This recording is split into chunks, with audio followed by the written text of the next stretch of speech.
ते म्हणतात ना की लोक येड्यासारखी होतात, तर बघा अशीच होत्यात.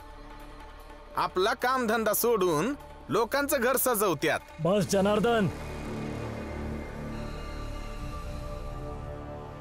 जेव्हा बघावा तेव्हा बडबड, काय ना काय बोलायचं असतं तुम्हाला. तुम्हा लोकांना गप्प बसवायला ना आज मला लढावं लागलं तरी लढेन मी, आणि तुम्हाला हरवून शांत करेन मी. अरे यांना हरवायला लढायची काय गरज आहे?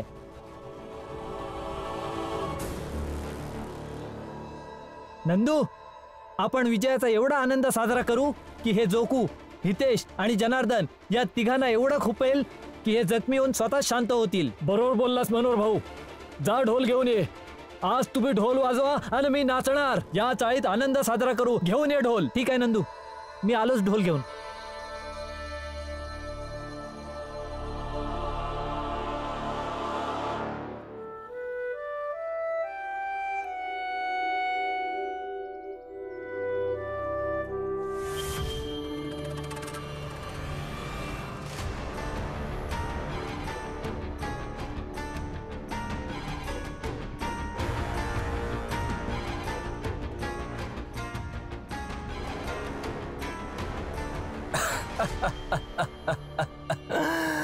आज बाळाचा विषय संपेल.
चला, इथलं प्रकरण निस्तरलं.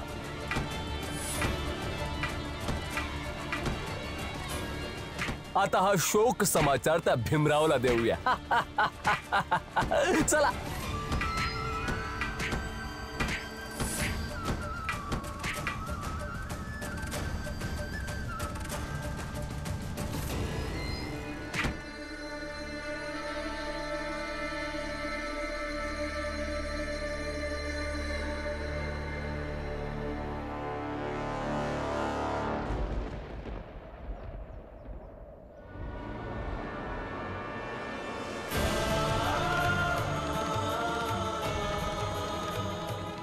करुणा, करुणा,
जिजाबाई, तू बी थोडं नाचून घे. इतक्या वर्षाची ज्या तिरस्काराच्या बेड्यांमध्ये अडकली आहेस ना, थोडं नाचशील तर त्या तिरस्काराच्या बेड्या गळून पडतील. बाबा बाबा बाबा, हे हे रक्त कसलंय? काय झालं? ते तिथे करुणा वहिनी.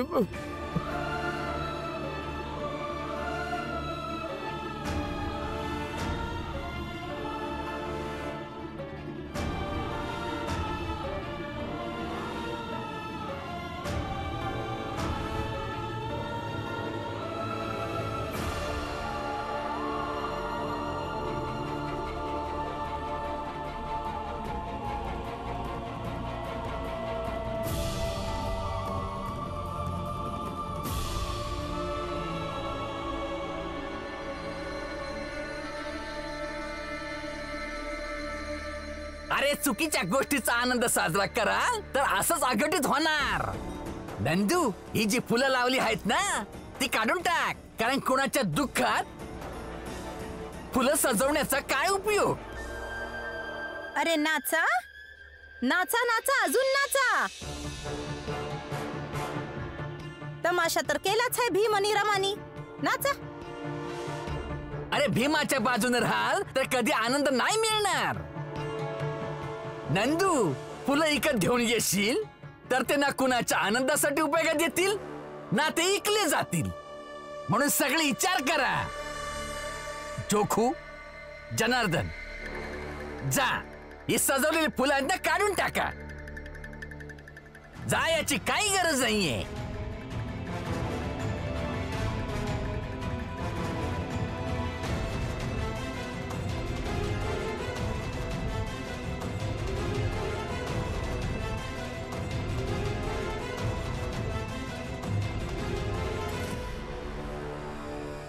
नरोत्तम, आज खूप समाधान वाटतंय. आज असं वाटतंय की आपला तो वैरी भीमरावच्या पक्षामध्ये मृत्यू शोक आहे. तो भीमराव बालाबरोबरची पैज नक्की जिंकला, पण खूप काही हरला सुद्धा. नरोत्तम, तुला काय वाटतं की तो डॉक्टर बालाच्या बायकोला काय सांगेल? प्रचंड देवजी, तो डॉक्टर बाळाच्या बायकोला काय सांगेल हे तर माहिती नाही. हा, परंतु हे माहिती आहे की बाळाची बायको आपल्या नवऱ्याच्या सुधारण्याचा आनंद नाही मनवू शकणार.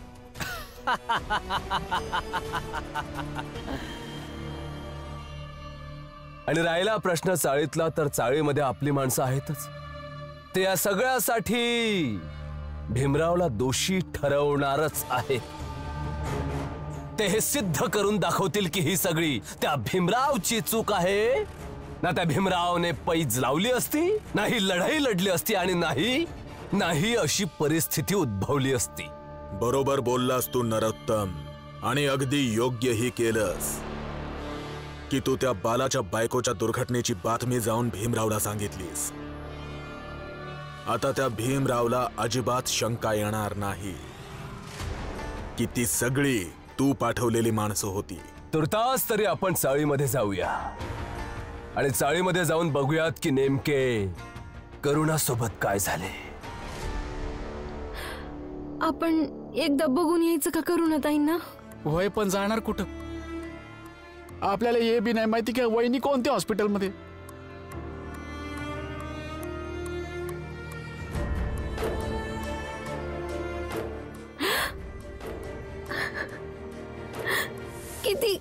किती खुश होते ताई जेव्हा बाळादादांना त्यांच्या चुकीची जाणीव झाली होती. मग लगेच हे समज.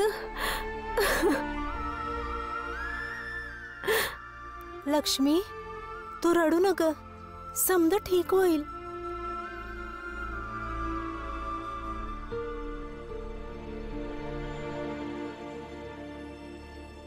ते बघा, ते लोक आले. बालादादा,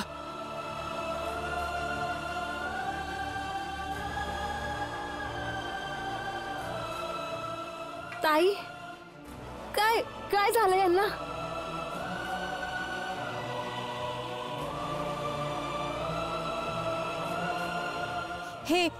हे सगळं काय आहे भीम? काय झालंय करुणाला? सांग ना. मी सांगतो. तिच्या डोक्यावर मार लागला हाय.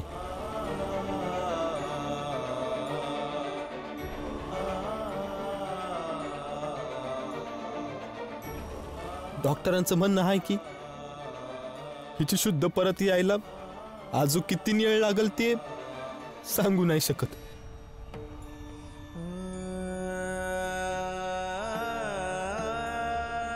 पण मी हिची शुद्ध परत आणन. मी आज पतूर हिला लय दुःख दिलं आहे, लय त्रास दिला आहे, पण तरीही हिनं माझ्यावर प्रेम केलं, माझा आदर केला. आज जेव्हा विचार करतो तेव्हा समजतं की हिचं जगणं किती अवघड करून ठेवलं होतं मी. तरी पण हिनं 2 वेळा माझा जीव वाचवला.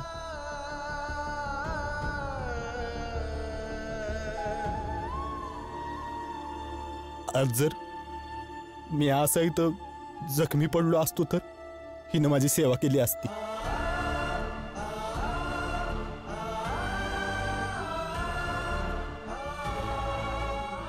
तसं तर आयुष्यभर हिनंच माझी सेवा केली आहे. आता म्या करणं आणि मनापासून करेन.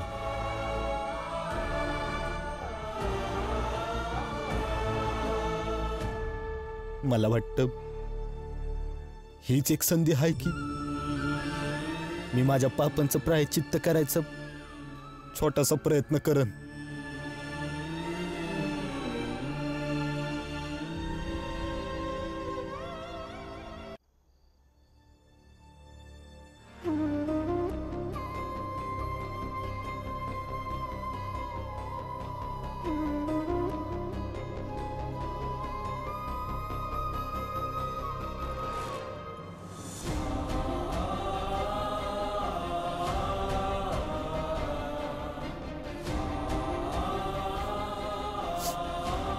आता करुणाला लवकरात लवकर बरं व्हावं लागल आणि ती होईल, लवकरच बरी होईल. बाळा, हे काय झाले?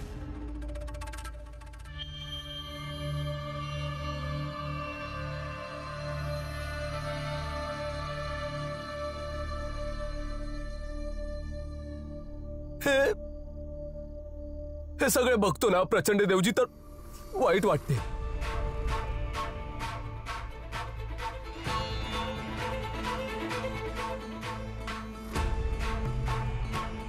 काय काय झाले?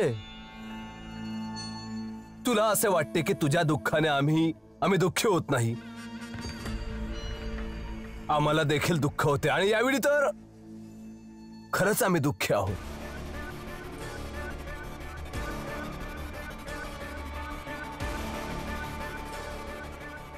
त्या गरीब बाईसोबत असे नको व्हायला होते प्रचंड देवजी. खूपच वाईट गोष्ट आहे ही. आम्हाला खूप वाईट वाटत आहे. पण हे फूल वगैरे आणि ढोल बघून असं वाटतंय की चाळीत आनंद साजरा करण्याची तयारी चालली होती, पण आनंद मृत्यूशोकात बदलला. नरोत्तम, हे नशीब किती क्रूर आहे ना. हो, काय माहिती काय आहे नशीब. नशीब तर हेच आहे प्रचंड देवजी की माझा बाळादादा आणि करुणा वहिनी एकत्र राहतील. ह्यामुळे तर बघा ना, एवढं सगळं झाल्यावरही वहिनी जखमी नक्कीच आहे, पण त्यांचे श्वास अजूनही सुरू आहेत. त्यामुळे तुम्ही काळजी करू नका आणि वाईट तर अजिबात वाटून घेऊ नका. असं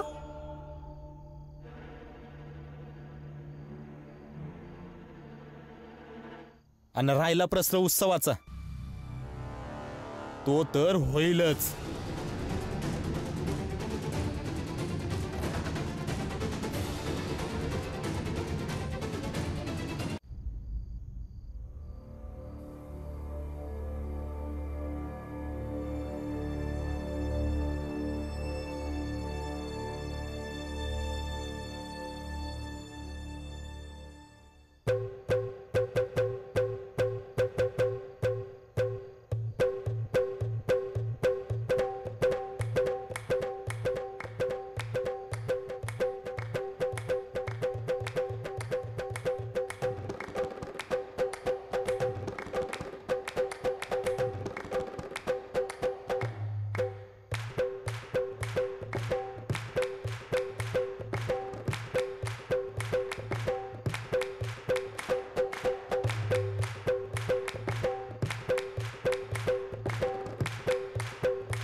जिजाबाई, ईर्ष्याची आग जाळून राख करून देते.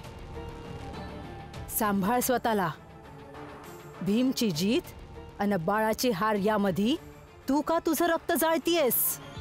रक्त यासाठी जाळतीये कारण भीममुळं करुणाची ही दशा झालीये आणि तुम्हाला भीमची जीत दिसतीये.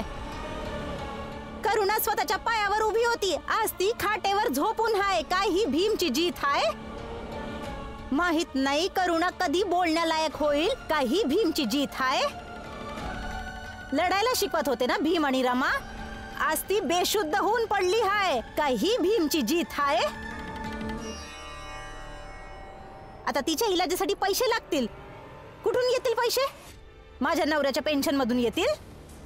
आणि मग त्यांच्यासाठी भांडण कटकट. जी थोडीफार शांती उरली आहे ना, ती भी भंग होईल आता. काय ही भीमची जीत आहे? आणि जर ही भीमची जीत आहे तर अशा जितण्याच्या तुम्हाला शुभेच्छा.